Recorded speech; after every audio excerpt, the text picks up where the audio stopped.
Баршаңызға қайырлы күн, каналыма қош келдіңіздер. Бүгін сіздерге қыстық салат стебелейдің рецептін көрсететін боламын. Видеоны қарамас бұрын каналыма тіркеліп кетуді ұмытпаңыз. Ең алдымен бізге қажет заттарды дайындап аламыз. Бізге қызанақ, сәбіз, қызыл бұрыш, сарымсақ, пияз және ашы бұрыш.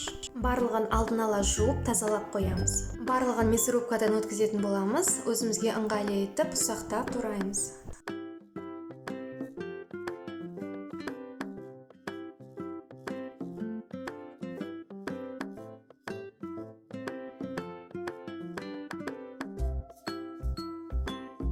Келесіде сәбізді өзіме ыңғайлы болу үшін ұзын жақты етіп тураймын.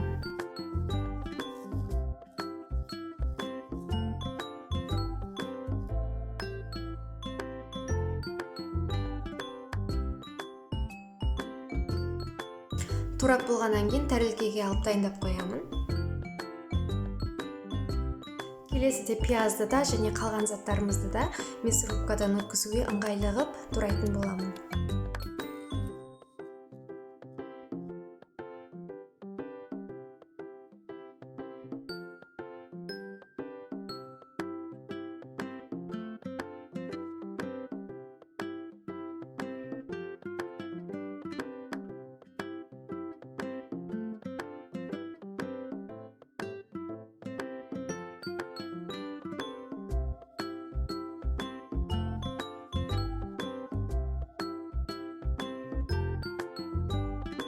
Неке барлығы туралып дайын болып тұр, енді мясорубканы қосып өткізетін боламыз.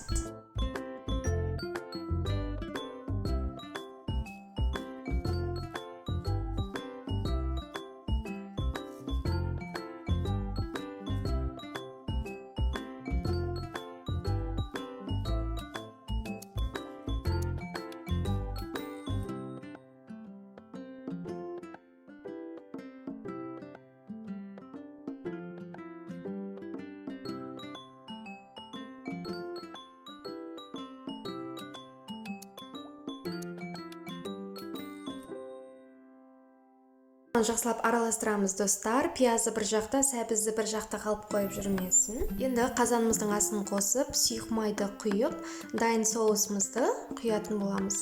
Соусымыз қайнағанша қатты отты қосамыз, одан кейін баяу отқа ауыстырамыз. Татымына қарай тұз және қант қосатын боламыз. Мен 2,5 қасық тұз және 1 ас қасық қант салдым.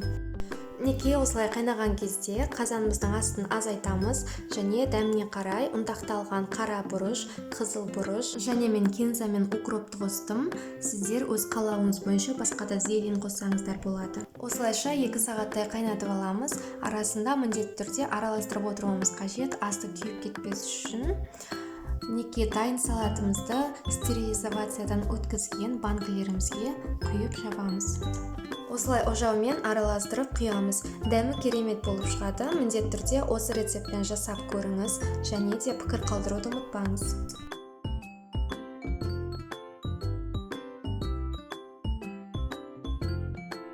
Келесі рецепттерімді өткізіп алмау үшін міндетті түрде каналыма тіркеліп, қоңыраушаны басуды ұмытпаңыз. Сау болыңыздар.